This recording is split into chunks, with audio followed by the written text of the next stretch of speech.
Welcome to Kwento Kids! Sumabay sa aming pagsalaysay ng mga kwentong puno ng saysay. Kwento Kids is presenting with permission from Adarna House and the creators of this book, author Virgilio Almario and illustrator Alberto Gamos.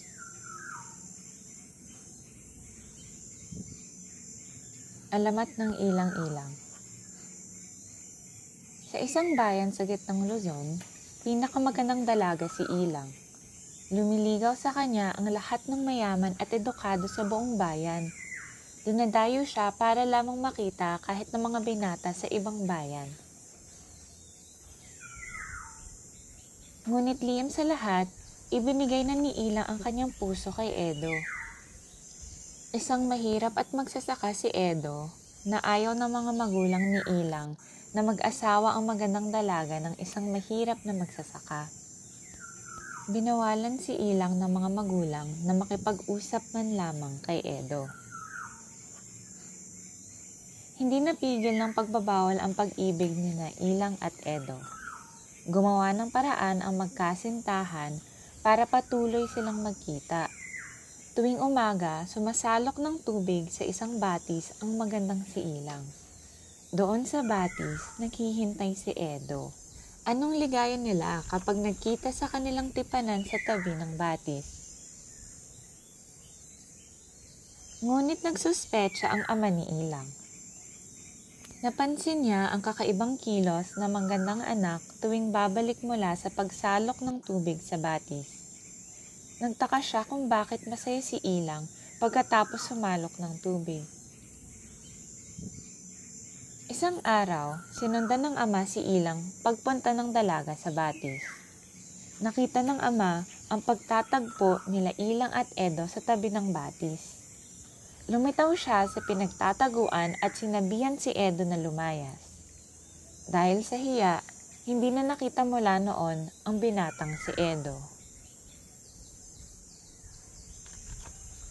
Si Ilang naman ay naging malungkutin. Lihim niyang itinatangis ang pagkawala ng kanyang kasintahan. Sinusunod niya ang gusto ng magulang sa pagharap sa mga lumiligaw na mga binatang mayaman at edukado. Ngunit si Edo ang laman ng kanyang isip at si Edo ang tibok ng kanyang dibdib.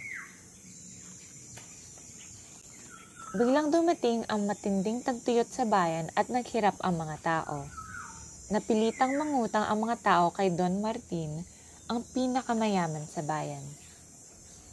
Napilitan mangutang kay Don Martin pati ang mga magulang ni Ilang. Agad namang nagpautang si Don Martin dahil lumiligaw din siya kay Ilang. Isang araw, nagkasakit ang ina ni Ilang. Kailangang dalhin sa ospital. Si Don Martin din ang tumutulong sa kanila hanggang sa gumaling ang ina ni Ilang. Nabaon sa utang kay Don Martin ang mga magulang ni Ilang. Nang mamanhikan si Don Martin, hindi nakatanggi ang mga magulang ni Ilang. Pati si Ilang ay malungkot na sumang-ayon. Itinakda ang kasal ni Ilang kay Don Martin at kumalat sa buong bayan ang balita. Lahat ng binata ay nainggit kay Don Martin. Lahat ng dalaga ay natuwa dahil makakasal ang magandang si Ilang sa pinakamayaman sa kanilang bayan. Malapit na ang araw ng kasal nang biglang magkasakit si Ilang. Tumawag si Don Martin ng mga doktor, ngunit walang makakapagpagaling kay Ilang.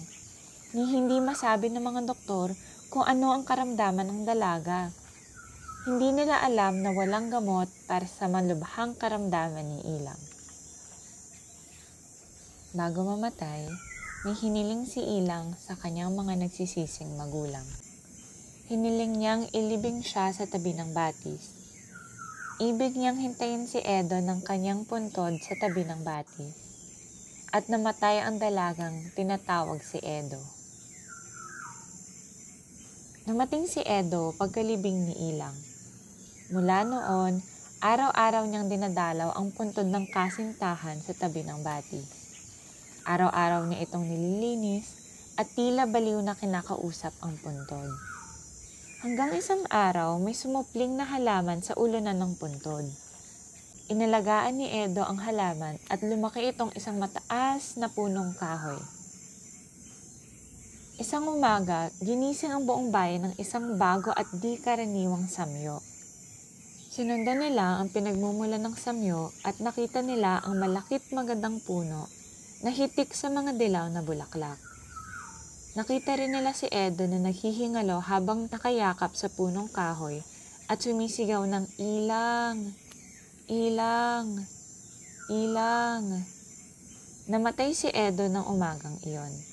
Ngunit tinandaan ng mga tao ang kanyang salita at magmula noon ay tinawag ang puno at mabangong bulaklak na ilang-ilang.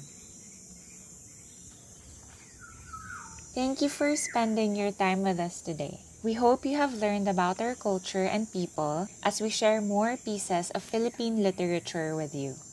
You can also read Adarna House books online through buribooks.com, an extensive e-library of Adarna House books. Please don't forget to like this video, subscribe to our channel for more exciting tales, and share it with your friends and family who love reading and learning as well. Mabuhay ang pagbasa!